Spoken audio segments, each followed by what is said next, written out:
Power to the people, brother. Always. I I can barely hear you. It seems like your mic is down low. Uh-uh. Still down real low. It's like something's covering your mic. You can barely hear you on this end.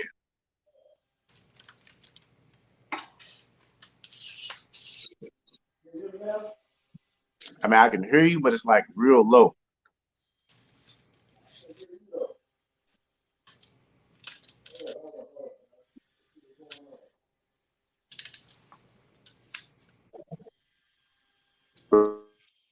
Let's see with Nick. See if he can hear you a little bit better.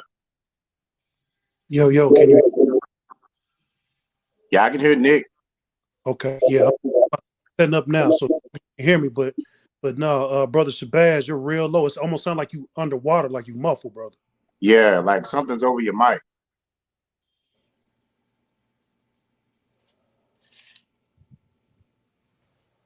I think he might Yeah, have dropped. He probably gonna jump back on. yeah. He probably got his case on his phone. It's probably could be what's. Yeah, I'm in here trying to get set up myself. Let me see. Okay. All right. Let me see what happens here. All right. Make sure you read that. You about to start your reading. All right. That might not be plugged up. Nick, how Man, you doing, brother? it's all good. I ain't seen you in person since was the last Yeah. time? November, right? Oklahoma City. Yeah, man. It's been a minute, man. Yeah, it's been a minute, man. It's been a minute. Gonna make sure I'm set up good on here. Make sure y'all got me. It's different. I ain't got my flag up, so I'm trying to I look all right on here. Yeah, Everything good. it's good. Yeah. All right, man. So what's going on, brother Omar? Talk to me. Hey, hey, brother, just out here trying to hold it down, do my thing, but not too much because I don't want them messing with that visa. Oh yeah. How's that? Very good with it. I mean, this is still the last process. It's just, man, when they give her that interview, that's it. Yeah. That's That's, it. well, congratulations. I've been waiting on you, brother. So Man, you know, brother, you you got it over there? Say something so we can see if we can hear you. know, brother Shabbat. I seen him. He was muting himself and unmuting himself, Okay. but I don't. Man, I don't know what's going on. I know he dropped off and then jumped back on. So Mm-hmm. yeah. So yeah, that brother, man. That brother, I spoke to him a couple times, and I saw him in Mississippi, man, and I know Mm-hmm. you, so it's all Oh yeah. good. Oh yeah. I've been knowing this brother for a minute. Yeah, I've Oh, been knowing him for a minute. Yeah. yeah. Uh, See what y'all did what was that the other day? yeah, Man, yeah. can you hear me now, man? Oh, you Yes, we can hear you. yeah, you God crystal damn. clear. Man, I don't know what the hell was up with that, man. How y'all brothers doing, man? Man, that's all good, brother. How you feeling? Man, Doing I'm good, good. Black man. I'm good, man. Yeah. I've been wanting to get you on it for a while, man. Ever since we got back from Mississippi, man. So it's a pleasure, man, that you gave me your time, brother. It's all good, man. Whatever for the people, I always believe, man, and just trying to share the message and the knowledge and whatever else I can get to people. That's what it's about. So, all you have to do is ask. And again, I think me and you talked about it. I didn't know you and Omar knew each other because Yeah. me and you started talking. I said I didn't know, and once I knew that, I was like, well, it's all good. You know what I mean? Anything you need, I'm there. Because we started off talking about something else, and then I found out that you knew Omar, and I was like, oh. So Yeah. I've been rocking with Omar, man, for many Man, years now. oh, man. I think our first encounter together was with the. I mean, even before that, I knew the brother, but was with the Asians. They called that woman, a ninja. No, bro. If you don't remember, bro, when I first got to penitentiary, before I went down to the temple with the nation, I was coming up there Friday with y'all. Yeah, That's yeah. my No, first. that's what I said before that. I mean, that was the first activity that we did. Yeah. Well, Yeah, no. yeah. That's what I'm saying. See, that thing with the Asians, I didn't attend that one. I know what you're talking about. I didn't attend Okay. that, but our first, I know we did that when we walked down 23rd Martin Luther King. We did that peace, whatever, gang Oh, truce walk or whatever. That was back in like yeah, what 90. I mean, no, that was like what 2000 and yeah. what like 14, something like that. Yeah, Man. yeah. Yeah, it's been a cool minute, brother. It's been a cool minute. Yes, sir. Man, hey, bro. How did you feel about Naschet, man? I mean, brother Nick, man. That to me, I felt so unfuckwittable, man. You know what I'm saying? yeah. I think so. I think a lot of times people may have a misunderstanding of what these national formations or these national gatherings are about. It's to do several things. One is to bring our people together clearly. That's first and foremost for us to gather together, and to also pay respect to our ancestors, these brothers and sisters before us who lost their lives in such tragic manners. Last year, we were in Tulsa. This year, we were in the Devil's Punch Bowl. And I guess next year, they're tasking me for it because I've been talking about it. But as far as going to Rosewood, because that'll be the centennial of the Rosewood Massacre in Florida, which is Wow. so just to pay our respect to the ancestors, the ones who came before us, the one who lost their lives, like I said, in these tragic manners, that all they wanted to do was be left alone. That's all they wanted, is to be able to self-sustain and just be left alone. And these people were mad. So that's part of it too, paying respect to the ancestors, gathering our people together. But I think a lot of people don't understand that these formations for people who have been in the military are also training exercises, to see how when you have all these gun clubs and these self-defense units come together, how do they interact if they are called upon on a grand scale, right? You know, we all do locally with our own individual chapters, but how do we come together and how do we interact as one large operating body? You know, as far as the vehicle elements, the people on the ground, the drones, the communication. So these are actual field training exercises that a lot of people don't know, things that go on behind the scenes. And so you have to look at it as well. People are like, oh, I'm not just march down the road, but where's your battle strength at? Like where units stand operationally, and how do they fit into the grand scheme? So it's multifaceted. These national formations, it serves several purposes, and on top of that, to actually get into the community, see what's going on with people in the community. As you know, Brother Shabazz, when you were there in Natchez, we rented out the park, right? For that Sunday, we had stuff set up for the kids. We had local vendors there. So then we also put money back into the community, you know, and we give back. We try to find a way to give back. I met the mayor of Natchez, and they actually interacting with him and having conversations with him. They're starting a CDL program in Natchez. So brothers who were previously incarcerated, once they get out, they can choose to go through this CDL program, get their CDL, and then they'll find a way to try to place them to get job opportunities. See, we have to look at these things to do what's best for our people. And this is a lot of stuff, a lot of work people don't see behind the scenes that, you know, my organization and other organizations do. Only thing they do is say, oh, you know, they're marching, blah, blah. But they don't see a lot of that stuff. They don't the Marvin Guy campaign. You know what I mean? They don't know the fact that, you know, I had several chapters today that were out feeding the homeless. You know, our people make up over 40% of the homeless population in America.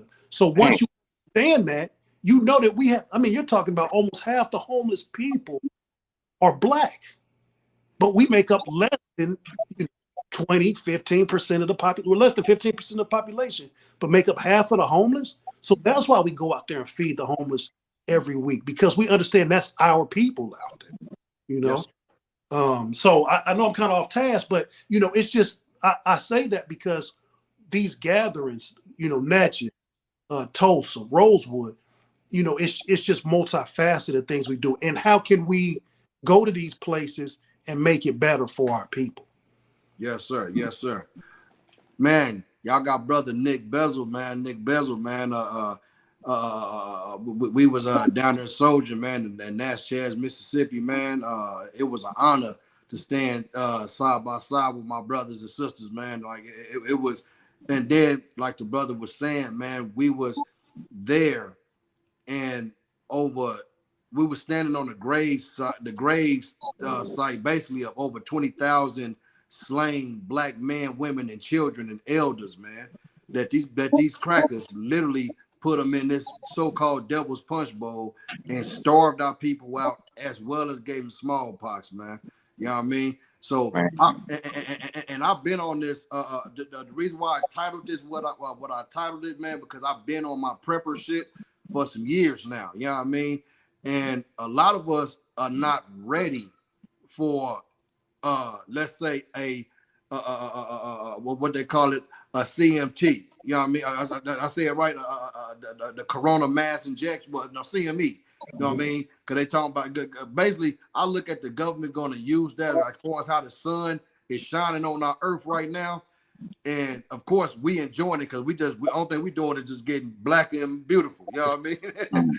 So, but by this sun is going down, I personally believe that that they're gonna try to use that as an excuse for an experiment, because you know these crackers is real good at experiments and shit, man, just to see how the public will react to certain situations. You know what I mean? So if you look at it for as how the sun is going down, they talking about rolling blackouts everywhere. You know what I mean? Like, our people are not ready at all, man. You know what I mean? And I'm saying for as people that's like in the hood and stuff like that. You know what I mean? Because their mind is so focused on basically going to work from Monday to Friday and see how they gonna kick it Friday night all the way to Saturday and shit like that. Like, no one is really preparing, you know what I mean, for our future, to just to make it clear on that. But for as in Natchez, for one, I would like to give a thank. We got Sister Empress. I hope I say your name right, sis. Bezowit. I pray I said it right. Give me a black fist if I said it right. And if y'all know, if you don't remember who that is, Brother Nick, that's the sister that was saging everybody without had all the white on. Yeah. Yeah. Yeah. Thank you, sister, because I know she came and blessed me and General Babu, and Commander John Harris at the very end. So I definitely want to thank her for making sure that we were covered as well. Oh man, I felt like literally, bro. Besides seeing the army of soldiers, homie. Besides that, like when I seen the sister doing that, because I actually asked the sister to do a cleansing on me by herself after I seen what she did for what I seen her doing it for y'all, basically for the whole march. Dude, I felt like a million ancestors was behind the nigga. Like I wasn't worried about shit. You know what I'm saying? Like I lived, and I didn't care. Like it was at the point like it's freedom or death right now. You know what I mean? Like we didn't know. Like I was telling some of my homeboys, like we didn't know if they were snipers. We didn't know if they was going. You know what I mean? We didn't know. We went out there strictly ready to take a life and give our life in defense for our people. Right. I think a lot of people didn't know this. It was dealt with on a higher level, but we had got some intelligence saying that there was a white guy in Natchez, that armored vehicle. I remember that. Okay, so you do remember, yeah. And we had got the pictures, and I'm asking questions about it. And basically they said, there's nothing that anybody could do about it. Because that vehicle is street legal.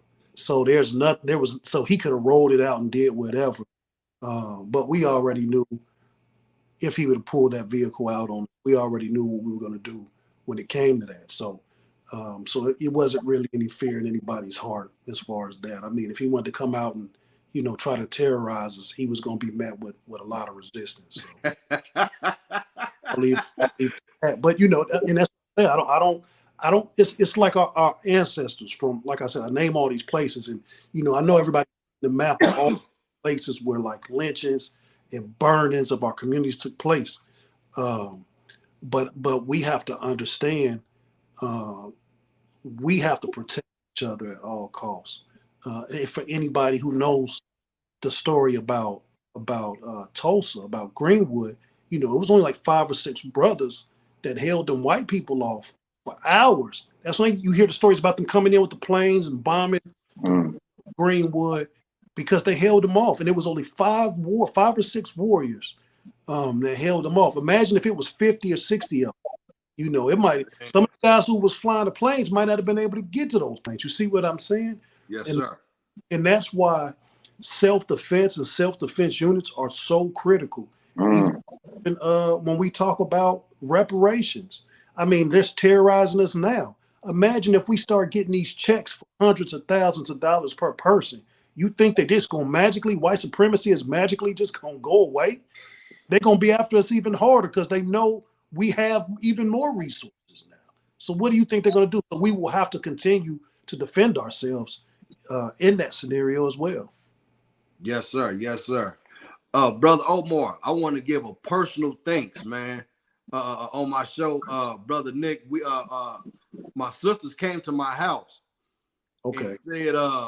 And said, hey, bro, this white guy is calling us niggas, talking about he gonna take out the whole family. So I said, all right. I'm like, is that right? So instantly called my brother, you know what I mean? Because y'all know my situation. We talked about my situation, right? So I had to call my brother, you know what I mean? Like I said, always in the league, I always gotta put the disclaimer, legally and for my personal protection. Right. You know what I mean? Right.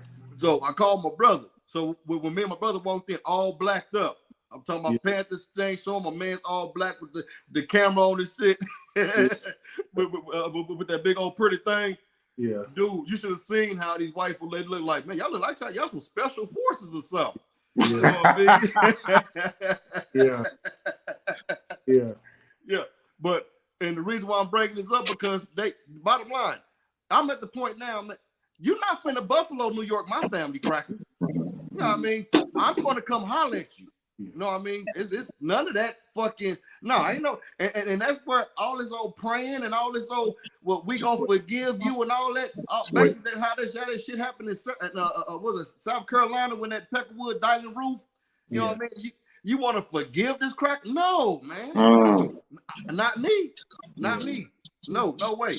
So, brother Omar, I would like to thank you, man, from the bottom of my heart, man. You know what I mean? Just by you being that soldier, man, that was there, man, and you know what I mean? And, hey, man, like that meant a whole lot to me, brother. That meant a whole lot to me, man.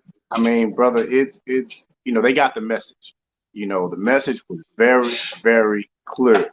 And to be honest, I was surprised we weren't surrounded by police. Because Nick, you might not know this, we actually and I didn't know where we were going actually until we got there, and it's Nichols Hills. And Nichols Hills is a predominantly white area that has a lot of money. Okay. And when we got there, I'm thinking to myself, well, I know I'm legal. Yeah. So, and I got my body cam on. Yeah. Okay. One of the talkies to my son, and I was like, look at her. If you see any of them people pulling up, make sure you radio, let us know what's going on so we can prepare ourselves appropriately. Yeah. So I have a lookout. Man, look, hey, your son put in so much work, man. It's ridiculous. Man, straight soldier, man. Man, it's ridiculous how much work. Hey, I love how you man. You literally, like, far as how you when I first seen you do that here in Oklahoma City, brother, like it was a breath of fresh air to know that I'm not the word one, because people like, why you like your sons so much about this, black power, this black, you know what I mean? I'm like, man, I'm gonna train we gotta break that generational curse, man. Yes. We have to break that generational curse. And like I've told you before, I mean, in Oklahoma, I don't know about other places, Nick, but in Oklahoma, and no, you witness it here. There's a big slave mentality here, and people are like, "Oh man, slavery was a long time ago," but the mentality is still here. And you have to understand the story of Oklahoma to understand why it is that so many people are so resistant. This was Klan headquarters for so long, and so many of our relatives were killed here in Oklahoma. And so you pass on that trauma and that pain from generation to generation. And so eventually they get that in their head, Nick, that, man, I don't want to have no gun because I don't want to create no problems. But in that same breath, that same person might turn around and shoot their own brother. Yeah, bruh. In the same breath. They just had the sister's funeral, man. When the sister got shot on 36 in Kelly here in Oklahoma City. Man, they said the Jakes was like, it was over 300 rounds in that parking lot. Wow. But them same niggas that had them 300 rounds wouldn't dare. If it came to them motherfucking people, them 300 rounds wouldn't have been spent at them motherfuckers. Yeah. See, that's one thing about me, even by me being a Crip, I'm going to get on our people's neck, man, especially these gangbanging niggas, especially niggas. No, man, I don't want to hear no more gangster rap. I don't want to hear none of that shit no more, nigga. If you niggas ain't talking about handling the business with the motherfucking open enemy, excuse me, sisters, for your owner, I love y'all, but y'all know how my mouth can get. But hell no, man. Hell no, man. You know what I mean? Like you niggas, and then 88. I know you heard about this also. It's they got one suspect in the Oklahoma County right now. Supposedly, you know what I'm saying? Like I don't know. Like I said, I ain't helping no Jakes and shit. So I'm putting that disclaimer out there. Supposedly, some people went on some ugly show, some gang shit, killed the 88-year-old woman, man, down here in Oklahoma City, man. The sister was on her porch, man, minding her business. You know what I mean? And it like I said, I don't know the whole I don't know what all came to that point, but from how Facebook is talking, that's what I'm put on there, how Facebook is talking, It was like some real nigga shit that was going on, and an 88-year-old woman paid the sacrifice for that shit. Paid with her life for that shit, man. I don't. Again, I never just condone open acts of violence. I always believe in self-defense and protecting our people. Like this, if you kill an elder or a baby, and clearly a baby can't do nothing wrong. Man, You know, some elders might be caught up in some stuff, possibly. But what I'm talking about right now is innocent people. You kill an innocent person, you should be punished the most severe penalty that you can think of. I agree. Person gets, and then some. You know what I mean? Like there should be no extent to someone who takes the life of an innocent person, especially people minding their business on their porch, you know, out shopping with their family, and you feel the need that you're so reckless and so careless that you feel the need to take the life of an innocent person minding their business. There should be no extent of the punishment that should be served to that individual or individuals if it was multiple of them. And if you're with somebody and you don't prevent them from doing that, then you're just as guilty. Because if you're with somebody that's carrying out these attacks, you can easily say, hey, bro, this ain't the time to do it. I mean, I know it's a movie and all, but just think about, like Scarface is a prime example. When he was like, I ain't killing no babies and I ain't killing no women. That's the mentality. That's the mentality people have to adopt. I'm not killing no innocent people. And I'm not encouraging people to just go out there and kill anybody anyway. Yeah. I advocate self-defense. But what I'm saying is if you're so reckless where you're out there killing our elders and our babies and innocent people, then you too should be punished to the maximum extent, whatever that looks like. You know, whatever. That's what should happen to those people. Yeah, yeah. And once again, y'all on live, man, with Bang Side Revolution, man. I got brother Omar, brother Nick Bezel. Matter of fact, that's my bad. Because for those who don't know you, brother Nick, you know what I mean?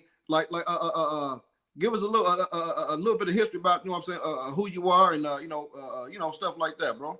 Yeah, man. Nick Bezel, founder of Geronimo Pratt Gun Club. We actually stood up in January 2020.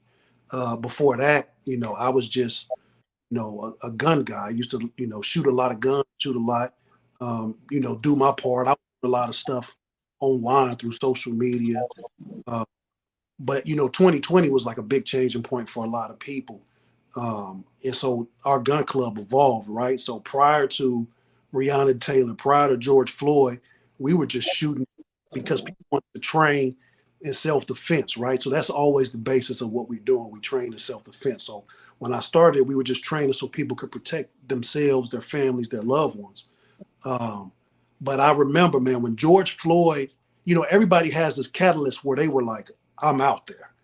And I remember it wasn't so much of George Floyd being killed. It was the next day when I had went downtown and I watched those protesters get shot with rubber bullets. They were getting brutalized. And I said, man, what purpose are these guns if we can't protect people? You know what I mean? Like not just ourselves, but just our people overall. And so that's really when the shift started with our gun club. So then we would start going to the protests and being a buffer. Whenever people would have something, we would be the buffer for people. And once we started doing that, anytime we showed up, man, look, the slave patrol was on their best behavior, bro. I mean, they would roll out the red carpet. Yes, sir. No, sir. Hey, are you guys good? Do they need it? You know, these people are well within their right to exercise their First Amendment. That was the type of stuff that was happening once we started. You know, I remember last year, well, during the protest, the year of the protest, it was a sister who was married to a white guy in Austin. This was in Austin, and I can send you the news articles if y'all want to see it. But he used to, when the Black Lives Matter people would go out, he would go out with an AK to protect the protesters because that was his wife. His wife was black and she was a quadriplegic, so he was pushing her in a wheelchair. So he had to be with protect his wife. He ended up getting killed. He shot and Wow. killed section by another white dude, or Mexican or something. So they tried to do a memorial on the corner where he got killed at, right? So while they're out there doing the memorial, the Austin Police Department comes out and they flip her out of her wheelchair. Now, this woman's a quadriplegic, no arms, no legs. They flip out her wheelchair. They start kicking over the memorial for this guy and everything. So the next morning, when it happens, the next morning, I get a video of that particular instance. So I call one of my guys and I say, hey, contact her, let her know the next time she wants to go out there and do that, we'll come out there for them. So we had arranged that, we set it up, and I took we call it a fire team. We took a fire team out there. So that intersection, they started putting everything up. One of the APD people drove by and said, hey, are you guys going over there where they're doing the memorial? One word answer, yep. It kept going. We set a perimeter around them. The police drove past. They didn't stop. They didn't say anything. They just minded their own business. Mm-hmm. See the difference when you have a armed presence versus an unarmed presence. And I tell Yes. you, if you put your hands up and talk about hands up, don't shoot, you're just telling them people, hey, you can brutalize me, you can beat me, you can kill me. Because the only thing people got in their hands is these cell phones, and them cell phones, we see, again, from George Floyd, cell phones ain't saving no lives. But an amendment will definitely preserve people's lives. So, you know, that's kind of where we at, and we've been doing it ever since, brother. We've been, you know. Hey, can I jump on that? Go ahead, Because you know, I realized that when we did that here in Oklahoma City, and even before, you know, even with the Asian thing that we did, and we did a police one down here before. That's when, you know, the BLM walked away, and I told you that was the day that I was like, I'm over with BLM. Yeah. But it more so stuck out in the Oklahoma City when we went to the governor's mansion.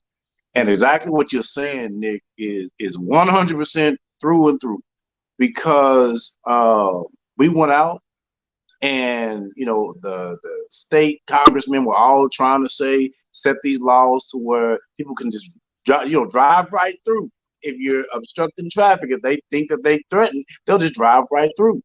So, you know, we went down there in front of the governor's mansion, blocked off both sides of that busy street on 23rd Street, blocked it off. All the police officer did, came up, looked, smiled, and then walked off. Now, we knew they had a SWAT team on standby, but they did not approach us. And one of the main reasons, because when you have equal force, the police is not going to try to provoke an incident, because they know that people are going to be willing to protect themselves by any means. But when you go out there, hands up, they're like, oh my God, what is it? What do they call it? A turkey shoot? Man, they already know they got the gayest motherfucking shit I've ever heard in my life, dude. Man. Like, come on, hands up, don't shoot. Really?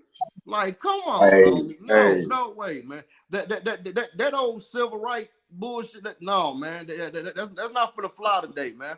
You know what I mean? But like I said, that's why I always try to well, before I do that, hey, everybody, I want y'all to look on y'all can go right there, man. Everybody's on Facebook, man. Go to Bang Side Revolution, man. Like, share, subscribe, man. If you like the content, man, drop, you know what I mean? Drop a cool donation, man. You know what I mean? If you like the content, to keep it going, man. We actually, y'all already know what my channel's about. It's about getting the information out to our people, man. That's why I call two very important guys to me, man. You know what I mean? So right now, the title is when the economy fails or fall, will Blacks suffer the most? You know what I mean? Because let's keep it 100, man. A lot of us are not ready, man. That's the reason why. That's a good thing that y'all bringing up these different situations and stuff like that. And but before we go any further, though, brother Omar, I would like for you to give the people who don't know you, you know what I mean, give them a little background about yourself, dear brother. All right. Well, I usually go by Mr. Omar. I am a counselor here in Oklahoma City. I've been riding, man, to be honest, I didn't realize I've been in this fight for like years. But I've been out with several of the brothers, with Nick, with Curtis. He's in the comments there with Huey P. Newton. I've been with a couple of gun groups, riding with them. You know, it's the experience has been overwhelming. And even I think the moment for me is when the brother got shot in his car. That was my moment. The brother that had the license and his girlfriend and his child was in the back seat. And that was my moment. That just was like that really, even though I had already been in, but that was the moment that said, damn, I gotta do more. I gotta do more. Because I think I had just finished Ramadan. And bam, and then right after that, I think it was Eid that day. And watch that happen on Eid.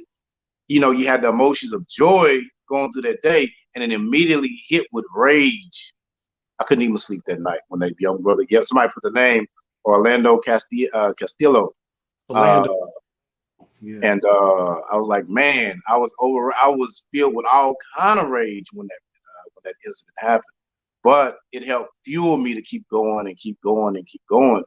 But it's like the brothers, there has to be some kind of unity amongst the groups, our people, regardless of what religion you are, regardless of what group you partake in, regardless of whatever your political ideologies are. Just like Malcolm said, Black nationalism it doesn't care about what you belong to, because we all have the same struggle, and that struggle is white supremacy. Goddamn right. Goddamn right. Yes, sir. Yes, sir. Hey, you think I can hold on to you brothers for about another 20 more minutes? Go ahead. I'm good. Got it. Okay, yes, sir, yes, sir. I usually don't try to go like over an hour, you know what I mean? But we actually, like, I ain't even got into the meat of the shit of my questions and shit. But hey, y'all been giving out so much bomb information, like, you know what I mean? So I'm just kind of just letting it ride out, man. You know what I'm saying? And I love doing this because this will give me the opportunity to shut the hell up and get my mind fed. You know what I mean? But what do y'all know about the as far as the food plants that's been going up mysteriously? You know what I mean? Like in the past year, I believe they said like 20, like a few Tyson food plants.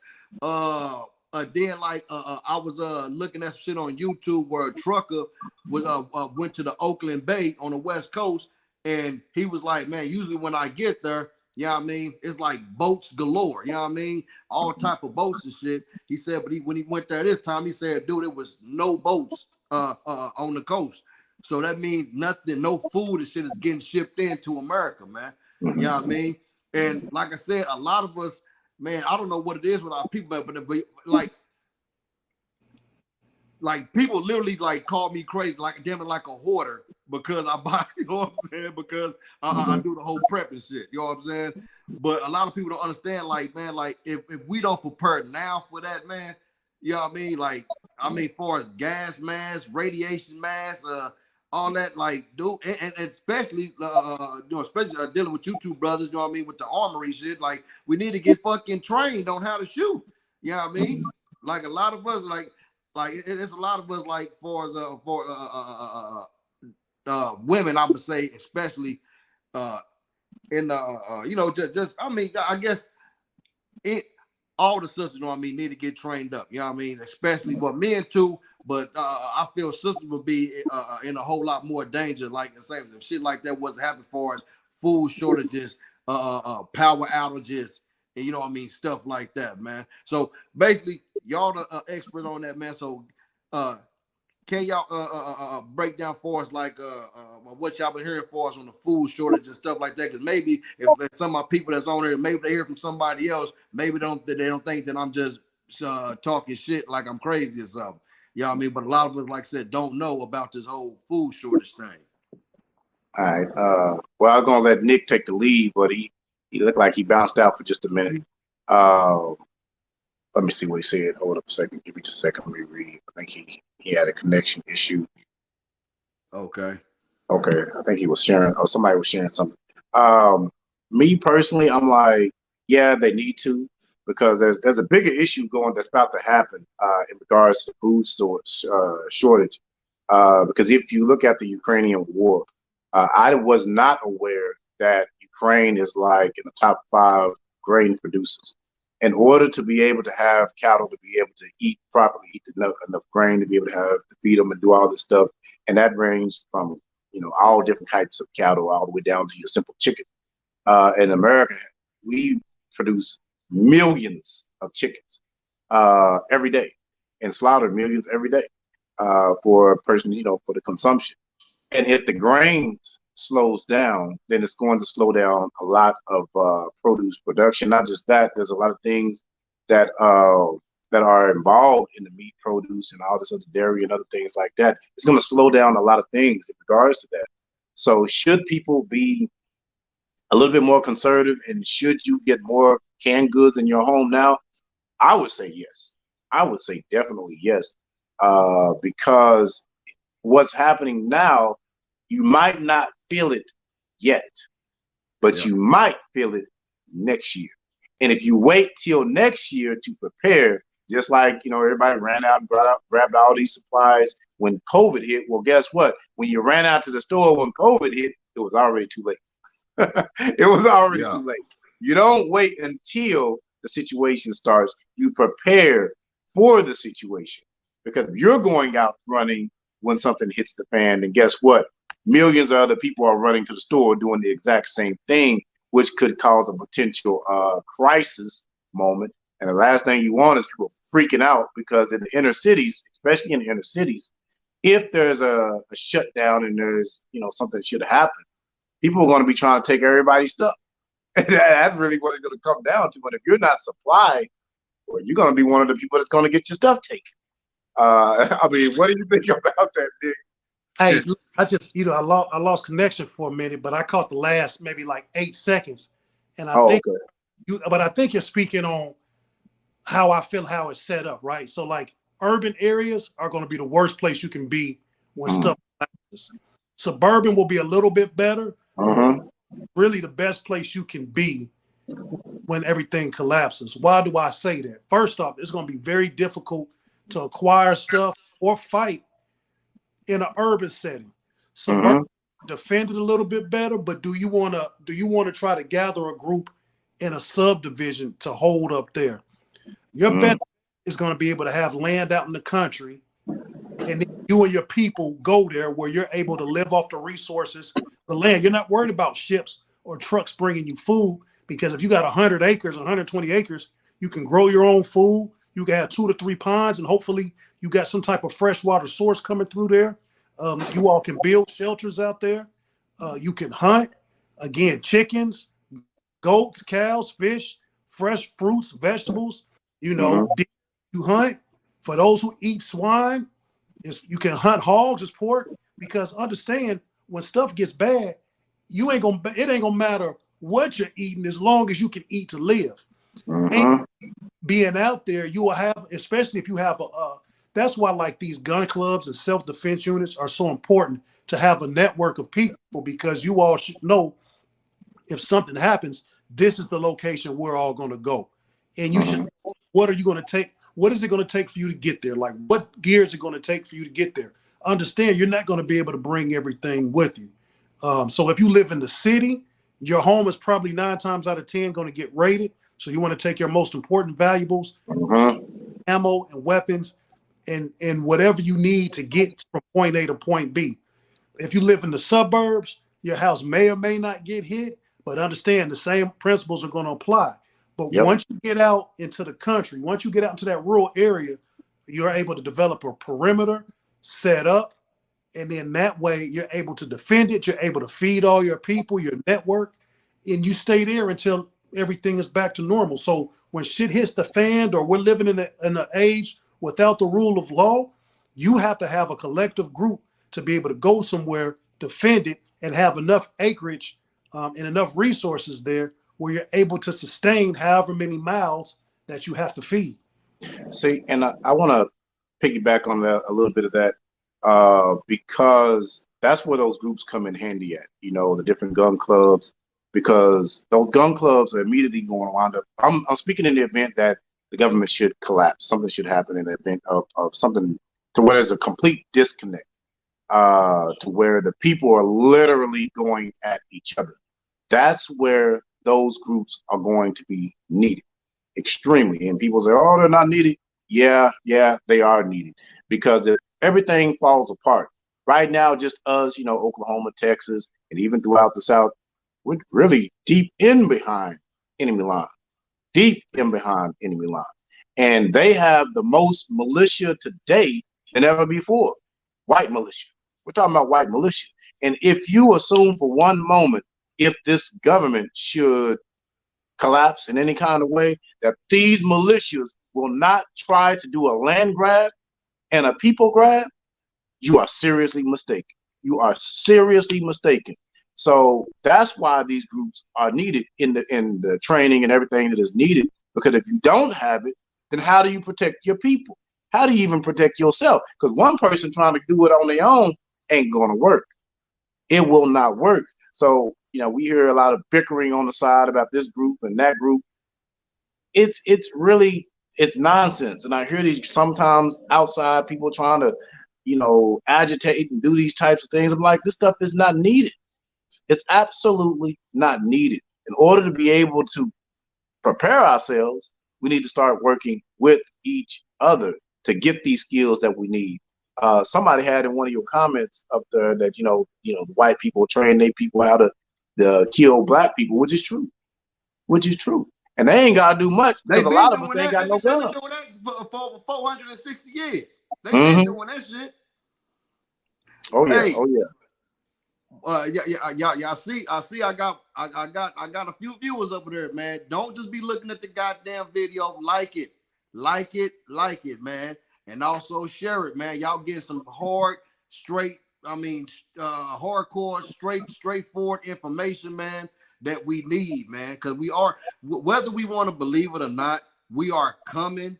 We are coming in these times, man. And I know people say, yeah, man, they've been talking about the end of the world for years, man, Man, I'm gonna tell you like this: it's so much shit that's lining up for us, like shit that was prophesized like thousands and millions of years ago, whatever. But everything is coming to the light now, man. Like, and people can say, well, like far as even when it comes to like pestilence and disease, yeah, we know who doing this shit, but they actually doing this shit. So whether it's a coincidence or not, we know that when it comes to, I ain't gonna say the name, but y'all know that that government Jews, when it comes to that, like bottom line, man, we know that they mean us no good, man. We know this. This is not a fucking conspiracy theory type shit. You know what I mean? It's just bottom line. I mean, if you go back to history, man, from when we first hit the shores of Jamestown, Virginia, man, when we first got here on that slave boat to Jesus, man, it's been war ever since then. Like, I don't see why our people don't understand it. But what's crazy is that if you look on TV right now, we the happiest goddamn slaves that you will ever meet in your goddamn life, man. I'm talking about like on some 100 shit, brother. Like, how do a motherfucker celebrate and talk bad about another brother or sister who can't rock Gucci or who rock Gucci and Chanel and all? They don't even know, like, all these people that y'all supporting is straight Italian fag niggas. I want y'all to look at my eyeballs. Look. Y'all y'all making Italian fag niggas rich, man. That's what y'all doing, man. You hard ass gangsters. You know what I'm saying? You niggas. You know what I'm saying? But 100, man. But now let me get y'all opinion on something. 30 days, no power. Brother Omar, you go first. Woo, 30 days, no power. Here with me, I'm a country boy. Not you. I'm talking about far as in the city where we at. What do you think what happened to far as when it comes to our city? 30 days, no power here in Oklahoma City. It's gonna crumble. It'll crumble to pieces. 30 days, no power. It's gonna crumble to pieces. because people, Generation X, Gen X, which I assume is both of you brothers as well, is probably the last generation that was really trained and taught to really do anything for themselves. Millennials and all the others really weren't taught shit. I'm sorry for those of you who are millennials and younger, but that's real reality. I know how to start. I know how to go out and do a farm if need be. I know how to go out and strain for water and do what I need to do to get proper water. But this is not. I'm not military like Nick. But these are things that my grandmother taught me, that I watched my grandmother do. I know how to put vegetables in jars and set that stuff and make sure that it's set correctly to be able to stay around for years. So, but 30 days in Oklahoma City, everything goes to chaos. The city collapses. Yeah. What you think, Brother Nick? Hey, 30 days, like I said, in any city, urban area, it's gonna be complete pandemonium. You're talking about like Mad Max type stuff will be going on. Yes. You know what I mean? Yes. You figure, think about in Texas, our grid is unstable already as it is. Man, when we had the storm that everybody knows about, Woo! man, look, God, neighbors panicking, not knowing the simple things to do. Me growing up in a cold weather climate, this was nothing for me. So when it happened here, they're panicking. I'm like, how about you get all this snow, put it in your buckets, put it in your pots and pans, and bring it back in the house. So then when it thaws, when the power cuts on for the hour that it cuts on or whatever, you can do fresh water. You don't even have to, because you have to turn the pipes off because they'll bust. So you use available to you. You use the sunlight, solar power, and then you use the natural resources, the snow, which is precipitation, which turns into water, right? So you bring it in the house and let it melt. You can do everything. You can bathe with it. You can flush your toilets with it. You can cook with it. So if you got power for an hour or two, that's what you do. Now, people who are running off solar power at their homes, if you have a solar panels at your house and you don't have any guns, somebody's subject to come up in your house and kill your family. Bingo. So they can live comfortably for 30. You see what? So again, we go back to self-defense. You see how it ties in. So yes, sir. So another thing is, in your network, whoever has the biggest house, it might be beneficial to everybody to kind of kick some bread in for that individual to get solar put in their home. So that something happens, again, what I tell you, urban versus suburban versus rural. So if you have somebody that lives in the suburbs and they have a big, 3,000 square foot home, possibly it might make sense for the organization to let that brother or sister get solar panels. So in the event you don't have power, then the collective can come to that house, defend that, and everybody can still have some sort of normalcy because they're not connected to the grid. You all will still be able to survive running power from that house, So, but you ask me my opinion, the majority of people, 30 days with no power, it's not going to be good. Literally, like I said, you're looking at like Mad Max. People are going to raid things. They're going to take what they can get. There aren't going to be food shipments because the power's out. So there's no refrigeration. So much stuff that's going to go bad. People aren't going to be able to get fuel, running water, food, electric. Like it's everything that people take for granted. And again, half ago, we lived through it. So what people take for granted, the second you disconnect it from them, man, we watched people in Texas were going crazy. And don't forget the bigger lesson, because I think if that had happened like during the summertime or something like that, we would have seen more chaos in Texas if the grid was to go out for as long as it did in this blazing heat. I think it would be more, but also the bigger lesson was from New Orleans. And our people still haven't freaking stopped to say, well, the government literally left you there for a while to defend for yourself. Yeah. So there you go. We already see what's going to happen when something collapses. We see that, but yet people refuse to get themselves ready. Yeah. All right. let me shout out some of our people, man. We been getting some mad love on there, man. Y'all been coming with that truth, man. Oh, Jonathan Kenny, man. Well, what's up? Black Power, Black Power. Sister Elisa, I hope I'm saying it right there, sister. Black Power. Sister Sylvia Love Jones, Black Power. Curtis Heat. Curtis Heat. I believe brothers with the Huey P. Newton Gun Club, Black Power. Broken Link Podcast, Black Power. My little cousin, Alyssa Walker, Black Power. Man, I appreciate the love, man. Like I said, we got 18 people right now looking in, man. Please, man, hit that like, that share, subscribe, man. And I'm not doing this to get funded by fucking YouTube and all of the bullshit. I'm doing this because I literally want to get this message out to our people, man. You know what I mean? Real quick, we know not real quick. Like I say, y'all let me know when y'all gotta go, man. You know what I mean? You know what I'm saying? But I do want the people to know if they want to join the Elmer Geronimo Pratt Club. You know what I mean? To get brother, look, there you go. It clicked off again.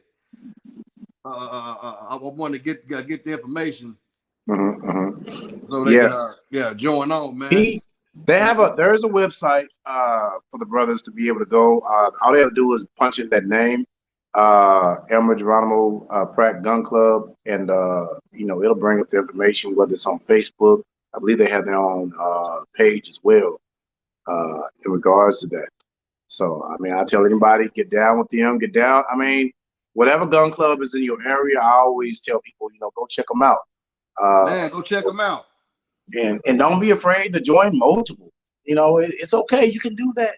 It's not taboo. You can join multiple gun clubs. They're not going to be like, you're over here, so we don't want you. But because at the end of the day, brother, it's all about our survival. It's all about our survival. We got what? We got my day one homegirls, man. Sister Shahani, how you doing, Queen? Black Power, Queen. Did you hear about the FBI raiding the Amish farm? No, I haven't heard that. That happened yesterday. It's an Amish guy named Amos. Here go brother. We got you back, brother. Hey, man. Hey, we talking about this heat. You know what I mean? I'm out here I call it the Bat Cave. I call it the Black Cave. So, Yeah. What we talking about? Yes, sir. No.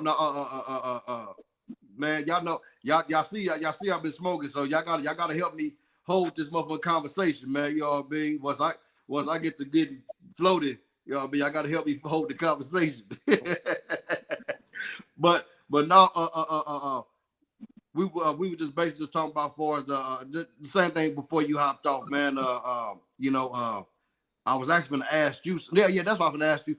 If people want to join the Geronimo Pratt Gun Club, how can they get in touch with you or one of the one of the sisters? I said, we got most of the sisters. I see it's popping up on there, and I see one that said we sisters may want to join.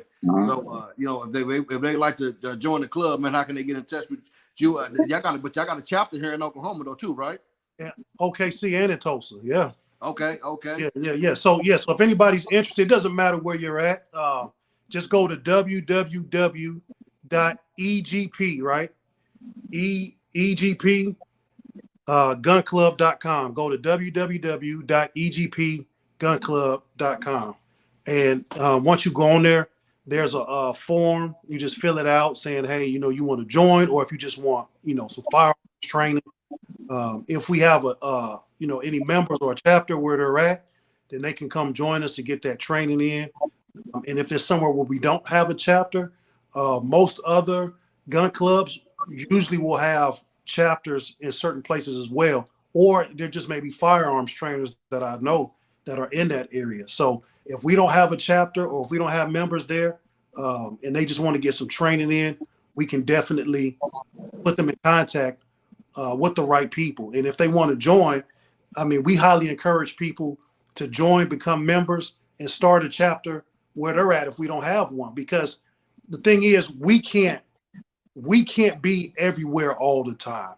And I think that's I think that's what people expect a lot of times. Mm-hmm. Creating self-defense units in your own town. And, you know, like coming to Oklahoma, you know, now we got members in OKC and in Tulsa because we can't be everywhere all the time. But if we had chapters, 10, 15, 20, 25 people in every city, we don't have to worry about, oh, you know, can we get people to come there? You already got people in your town. You already got people to go out to protect the protesters. You already got people to show up to protect people. So I encourage people to join, you know, if not our organization, some self-defense organization, whether it be the Huey P. Newton Gun Club, Anubis, PANSOC, Fred Hampton Gun Club, whoever it is, get with somebody, practice self-defense, and defend your people. But again, if you're interested in what we're doing specifically, just go to www.egpgunclub.com. There's a registration form on there. There's a bunch of information you can go through, see all the work that we do, and just, you know, reach out. Say that again. I'm trying to put it on the screen so they can see it. Okay, it's www.egpgunclub.com. All right, got you. I'm putting it in right now, brother. Hey, Nick, is the activity that you guys got coming up, is that for the public or is that for private? Which one? The one I think in 2 weeks in Lexington. I'll talk to you offline about that. Okay. Okay. Mississippi. Yep, that's it. www.egpgunclub.com. That's it. Yes, sir, brother. Okay. Man, y'all definitely, man, hook up, man. And of course, you know I got a rep too, man. So I'm gonna say either my brothers from Elmer to Geronimo, but you know the Panthers in town too, man. So y'all definitely come hitting on me. Y'all can hit me up on here. Y'all mean go to my Facebook page and leave me a comment. You know, be up on the J Wall, JAY, one word, Wall, WALL. Leave me up, you know, hit me in the inbox, man, because it's all love and we all gonna ride with each other anyway. Like I said, I seen that in Nash chairs, homie. We had the Black Panther Party, we had the Geronimo Pratt, we had the what's the brothers Huey P. Newton. Huey P. Newton was there, but it was Amin. Was it called Amin Ra? Black Riders. No. Not well, yeah, Black Riders was there also, but the brother with the dreads, Anubis, yeah, Anubis. Yeah, I mean, bruh, I'm telling. Like I said, I know I wasn't the only one feeling like this, man. But yeah, absolutely, literally, dude, like when I looked around the city, like I was like not that I wanted to start some shit, but I was confident if some shit was to happen. Absolutely. You know what I'm saying? It was just beautiful, man. It was just like a lot of our peoples don't know that they got a whole different army that love the hell out of them more than they hate themselves. Mm. A lot of our people don't know that.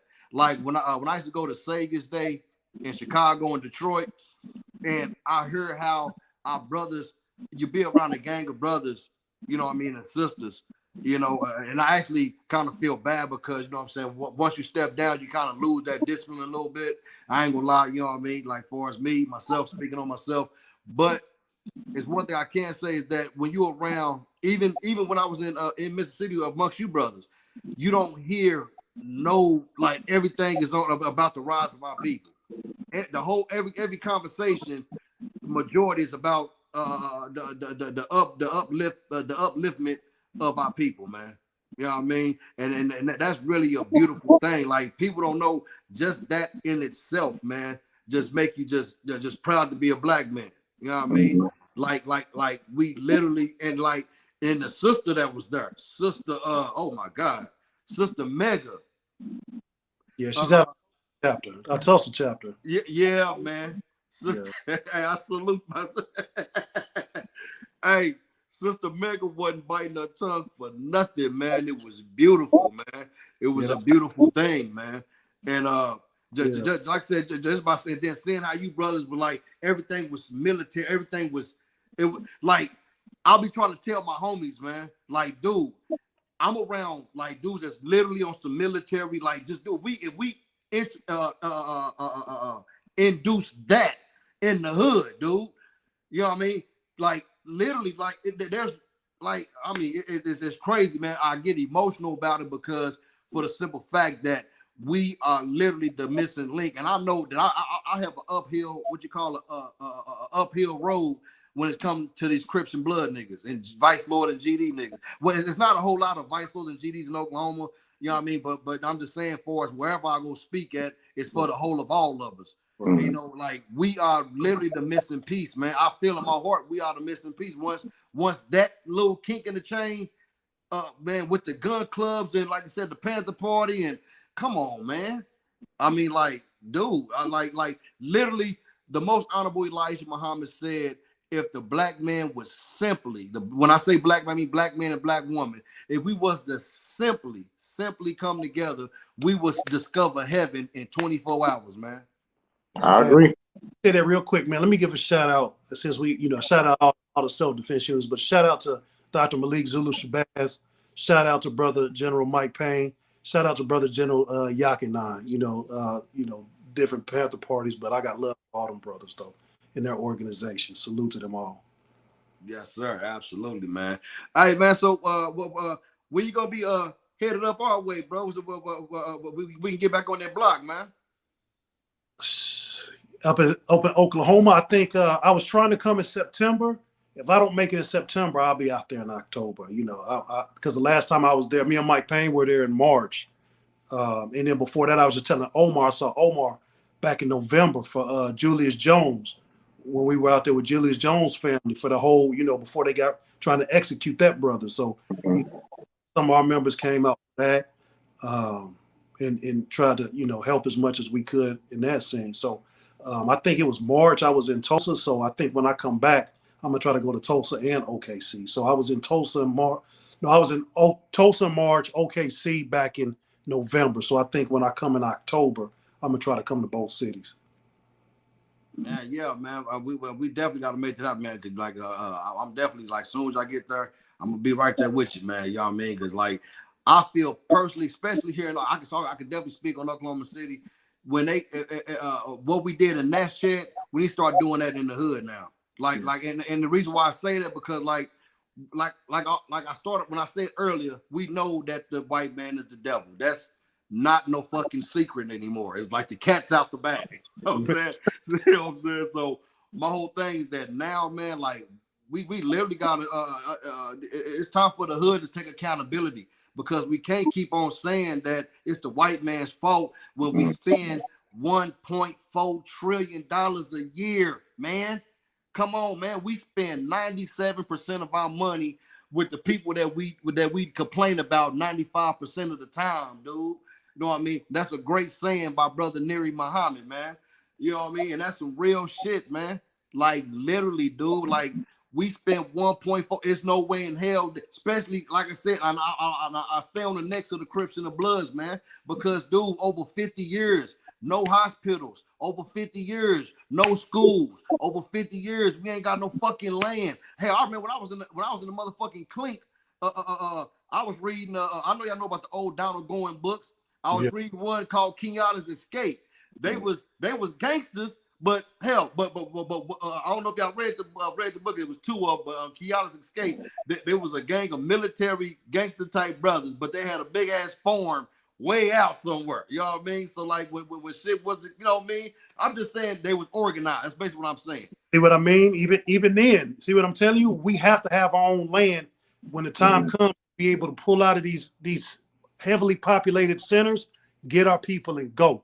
We can't. We're not going to make it if we stick around in the city. Like I said, it's going to be a urban war zone. It's going to be Mad Max, and a lot of times, we're already behind when it comes to having weapons and gear and the training. So having small pockets in these cities is not going to, because it's going to be free at that point. There's no rules of engagement. There's going to be no law, and it's just going to be weapons free, and people are going to do whatever they want to do. So the best thing is going to be for us to pull our people back and secure them in outside locations, and then come back when the time is right. But now, it's not going to do us any good. Nick, do you know why in predominantly white communities they have those gated communities? Anybody know? Do y'all? Anybody really know why that they put those walls up? Well, I mean, in the military, when we have FOBs, forward operating bases or camps or whatever, we put up walls around Mhm. where we're at. So it's Mhm. easy to defend, to keep people out, and it's easier to defend. You know, you Boom. have entrances to come. Actually, You can post guards there. You can put vehicles there and move them to let people come in. You can put towers along these walls, sentries to watch. I mean, yes. that's what it's for. That is what I was figured that you were gonna say, but a lot of our people don't even realize that's why they build those big walls around those around those communities.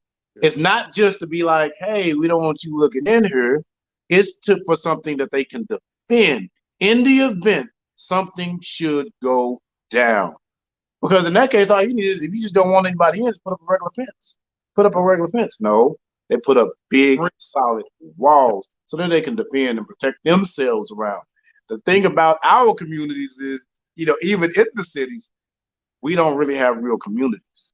We don't have a real community. So we have nothing to defend anyway in the inner city. And I'm tired of hearing these coon Negroes that's supposed to be educated saying, I will not invest my dollars on the black side of town. Well, how the hell are we going to build and get schools? How are we going to be able to get these groups that you're talking about, Nick, and how to have our own stores and all this other stuff if we don't put our money into our own side of town? But they'll run over to the Hey, Jimmy's side of town and spend all their money over there, but yet their side of town is dilapidated, falling to pieces. And then the white man come in and buy up your property and then make you move out anyway. And that's why we got so many black people that are homeless now because the cycle, exactly what you said. They come, they either can't afford the property taxes or can't afford the maintenance. They get put out. They don't have anywhere to go because they left their home, and now they're living out Yeah. on the street. hey, we don't understand, dear brothers, that we are the cause for the gentrification, man. And Yeah. I Yes. always talk bad on niggas that do this type thing, dear brothers. Hear me out on this. We got brothers that will literally help break down our community with poison, right? Break it all Mm. the way down. But they pockets is fat though, right? But they don't want their children to go to school on the bad side of town that Mm-hmm. we made bad.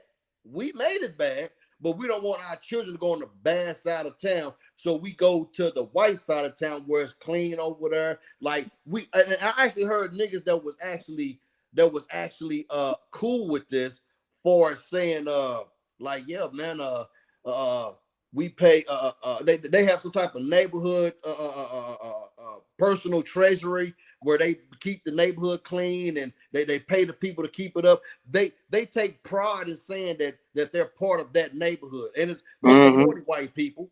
You know what I mean? But we can have that same energy right here in our own neighborhoods, man. But that's why I say, dear brothers, that's the reason why I say that we have to like understand marching in Ness chairs. I understand marching in Black Wall Street. I understand, but man, we got to go out for the soldiers. And I know, Mm-hmm. and I know it's like I said, it's an uphill road. Me personally, I already put myself out there. I'm ready to fight whatever I got to do. You know what I mean?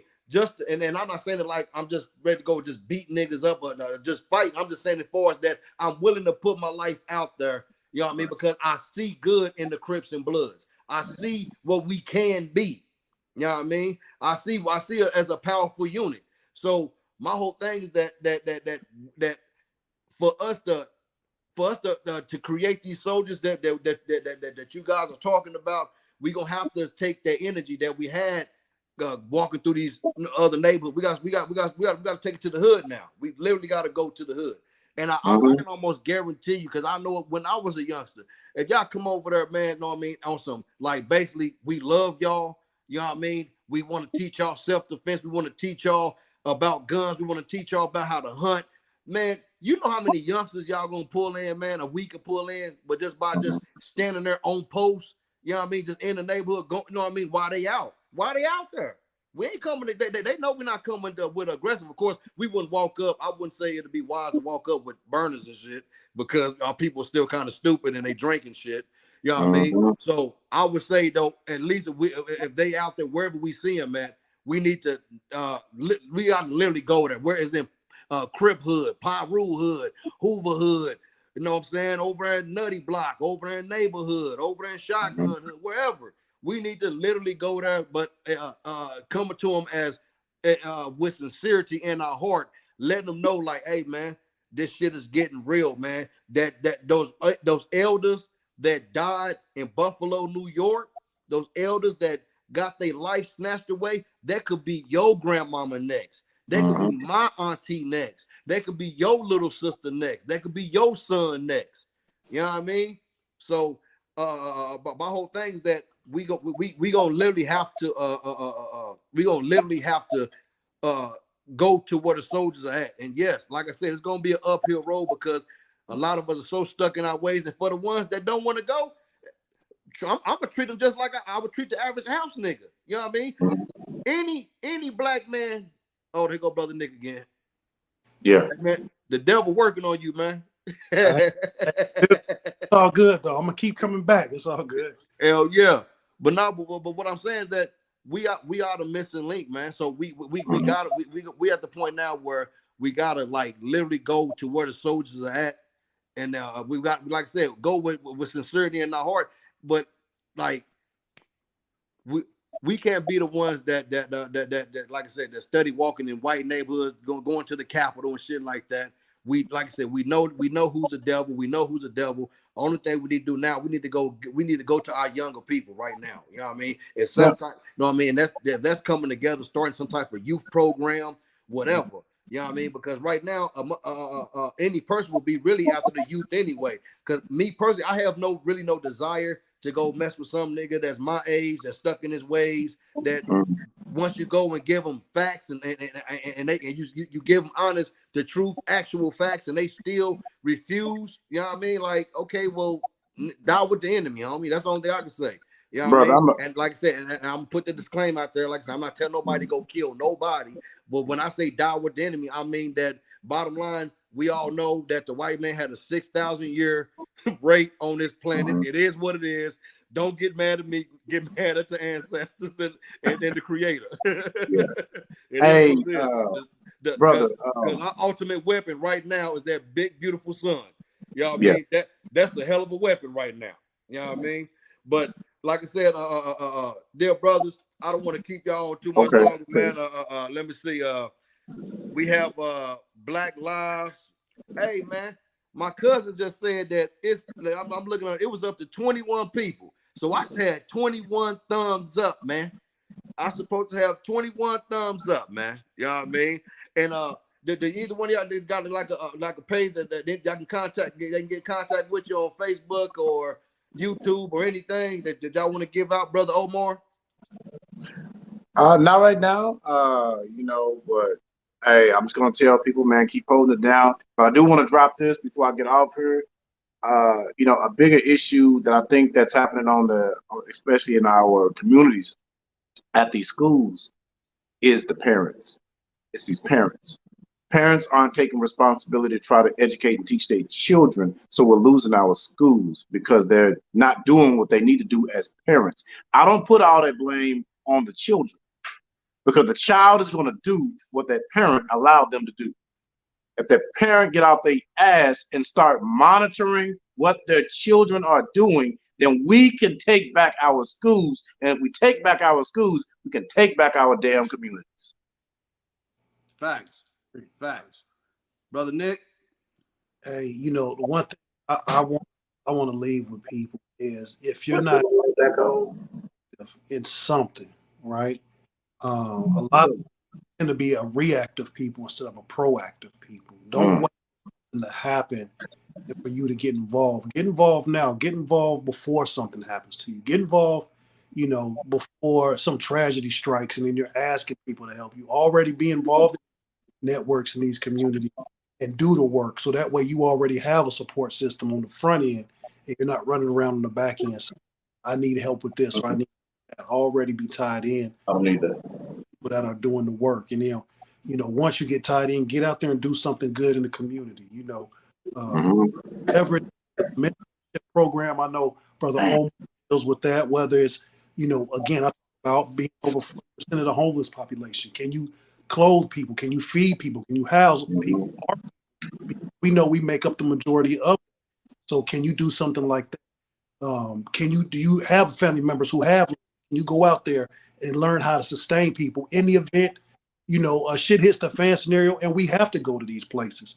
Do you have the ability to do that? So, just get in the network, develop, train, practice, prep. And then when we are in our communities, let's go ahead and support Black businesses. Circulate in those communities. So, and if anybody ever wants to talk to me, it's my name on every social media platform. And again, if you have questions, want to join, want to start a chapter, go to www.gunClub.com. Yes, sir. Yes, sir. Hold on 1 second. Now, before I let these brothers go, do anybody that's in the chat right now, we got like 20-some people. Anybody got a question for either one of the brothers? Real quick, is that all right with you, gentlemen? Go ahead. Yeah. Okay. Do anybody got a question for either one of these guys, real quick, as far as concerning the title? Now, don't get to asking some more weird shit. Concerning the title, you know what I mean? Like if you have never been trained before, you know what I mean? If you got questions on where can you get some training?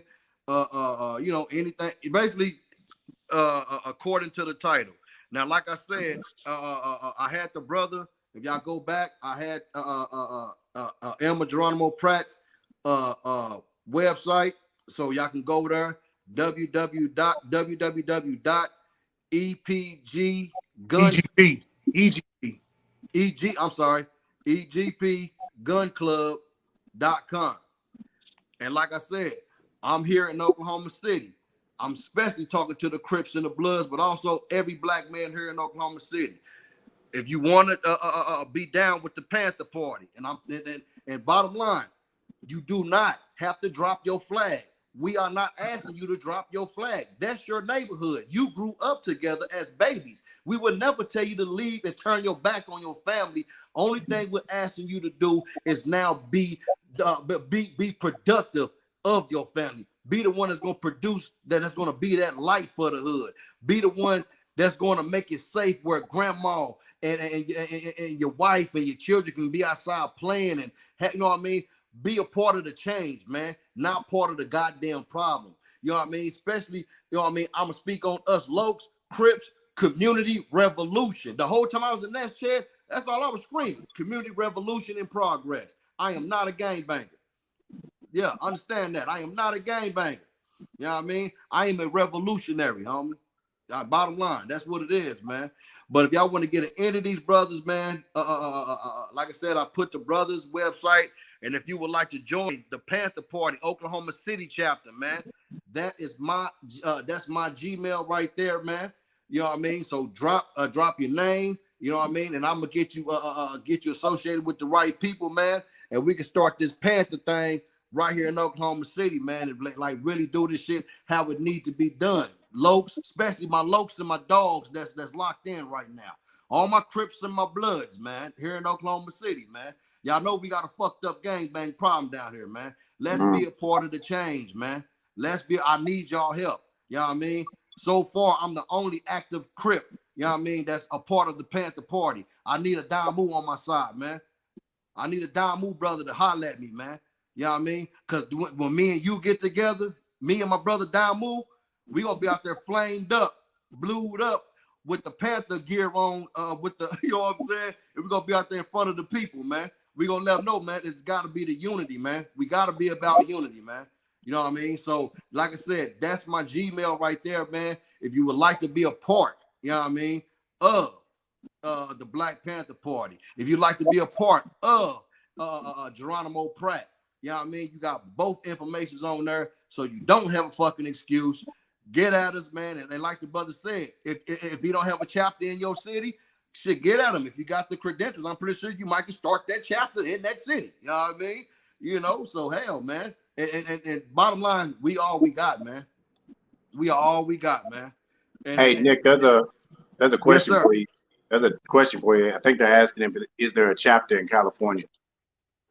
No, we don't have a chapter in California, but we've had people inquire about a chapter in California. So I don't know. I don't even have the comments pulled up. So if it's a brother or sister, whatever, after the show, just send me a message on our website www.egpgunclub.com. And we can talk about it because I have had people inquire about a California chapter. And that way we can figure it out, Northern California, Southern California, and then try to put it together that way. So if they're interested, just send me a message. But no, to answer your question immediately, no, we don't have a California chapter, but I am open to the idea of having. Black power. Another sister had I want to say this, Brother Shabazz, before we get off here, because she got a statement here. I want to address this. She said, come up with a solution and not a problem. And she's mentioning the schools just before that. I've talked to Brother Shabazz about this before. I think I might have briefly told you, Nick, that hopefully in the future, maybe in the next 5 years, that I'll have my own little school on the northeast side of Oklahoma City. I'll tell people what the idea is about. It's not your typical school. It's a school that will be based off of a homeschool theology. And we're trying to not only get our children to graduate at the highest esteem, but we're trying to get them to graduate in lieu with a bachelor's degree, a minimum associate's degree. So I know some people are like, oh my God, that's a whole lot of work. In reality, it really isn't. And there are a lot of schools that are putting white children through high school that have at least an associate, and you'd be surprised at how many that are real close to graduating with a bachelor's degree. And it's all paid for through what? Through the school system, So there is something that's in the works. It's trying to get worked out. It's not going to be anything public. It's not going to be anything attached to the city or the state. It's going to be a private school system. Now, I will say this. It is going to be targeting primarily those young African Americans who are exceeding, because we want to make sure that they get that higher education, not just into any old job, but into that STEM. If you don't know what STEM is, you can reach out to me. You can talk about that, the science, technology, engineering, math, because those are the careers that's going to bring in the money. All that philosophy stuff that people take in the arts and all that nonsense that you go to college for, useless, garbage, in debt, $20,000, $30,000, $40,000, $50,000 because you took a useless degree. So we're trying to prepare, change the minds of our children, and then hopefully one day we can change our community and change our people. Yes, sir, man. Yes, sir, man. Well, people, y'all have it, man. It was up to 22 people, man. Please, man, show love to the channel, man. Like, share, subscribe, man. If you rock with me, man, drop $5 or $6, man. I always say 5 or 6 because my hood, we got the 165 Street and we got the 166 Street, y'all be. So that just be showing, showing props to my neighborhood, man. So that's why I say always, if you can, man, drop $5 or $6, man, whatever you could donate to the channel, man. It just goes back to this type of programming, man. Trust and believe. Anybody who truly know me and that brother that y'all see on this camera know me. Yeah. I am literally for my people. That's my life. I like to say before I get off, man, we gonna have to come together, Brother Omar and Brother Heath. He's also here in Oklahoma, man. We're gonna have to come together, man, and we're gonna have to go ahead and jump this off, man, for us trying to come up with some type of way we can get a community center, some place where we can meet up, and teach our youngsters, man. Yes. Because like they want it, man. We gotta give it to them. Here you go, Brother Nick again. Okay. Yeah, our youngsters want it. They want it. We just gotta be there to give it to them, man. Our youngsters really want this training. Like my son, when one of my brothers, with two of my brothers that took my son out shooting for the first time, my son had turned 13. Oh man, he's in love. You know what I mean? He's in love. You know what I mean? And like I said, and how I see you, how you train your seed, man. dude, it's so beautiful because we are literally breaking generational curses, man. Literally, dude. Like, it's so beautiful, man. Like, we ain't gotta worry about in the future people trying to break their neck to go give all their money to Walmart or some shit like that for Christmas, you know what I mean, motherfucking Halloween or some old bullshit like that. Like, we literally are breaking generational curses, you know what I'm saying? And like I said, brothers like yourself, man, how y'all doing it, man, is brother Nick, how you showing the whole military. Like, I mean, people like myself, I literally look at that shit. You and the other brother, you said the gun club, Boom, Anubis. When I was looking at how you brothers was moving, and even other brothers, you know what I mean? Like, I literally try to like take that back to the hood.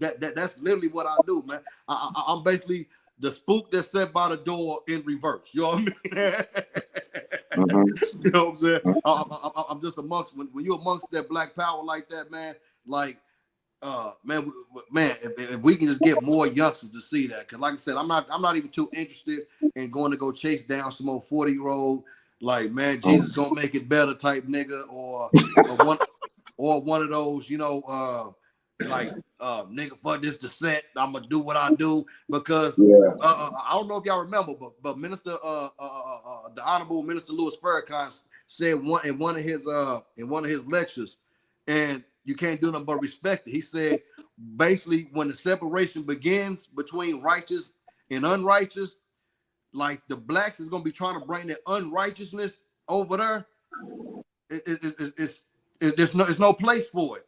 And the way, in his words, we would chop their head clean off and hang them in the middle of the, you know what I'm saying, of the town, to let them know that, no, you're not bringing that nigga shit over. I'm paraphrasing now, you know what I'm saying? But basically what he's saying, like, basically you're not going to bring that basically everything that's in this third dimensional matrix ass shit. You're not going to bring that over there amongst the gods and the goddesses. It's not, you know what I mean? Those who want peace, those who want, you know what I mean, our family to have longevity, man, and, you know, I don't need nobody coming over there with anything but that. And a lot of people thinking because you're peaceful, that means you're a punk. A lot of people don't know a nigga will kill you for his peace.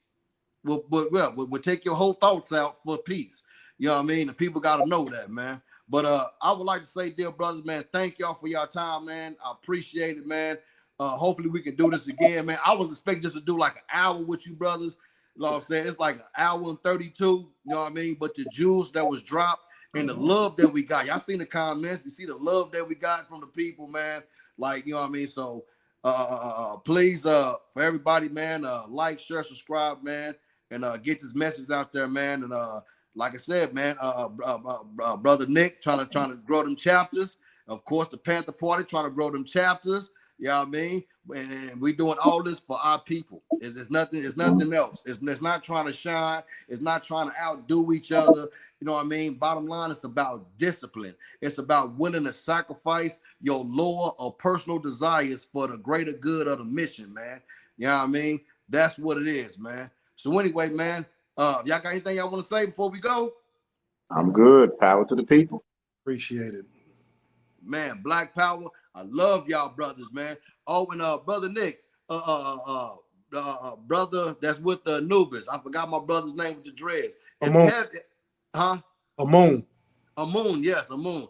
If you happen to have his hookup, man, call the brother and see if I can if he don't mind you give me his information, man. Cause I wanna touch bases with my brother, man. Cause like I said, I would love to get not only y'all two, but it would have been beautiful. I could have got y'all two and the moon on there. You know what I mean? Because this is what need to be out there. Because like I said, our people literally, brothers, they don't know that it's a whole different people, black people out there that's with the shit, but they peaceful. So our people don't even know that we have a whole army that's bagging us. I'm talking about people that's in the hood projects. They literally think it's just them. That they got a whole group of people that's out there putting their life on the line for the elevation of the black nation, man. I love y'all brothers, man. This is your man, Al Jihad the God, man. Black Power, Crip Life. Those who know me know this, man. I am a revolutionary, in the words of Brother Fred Hampton, man. Hey, Black Power, brothers. Like, peace and Black Power. Power.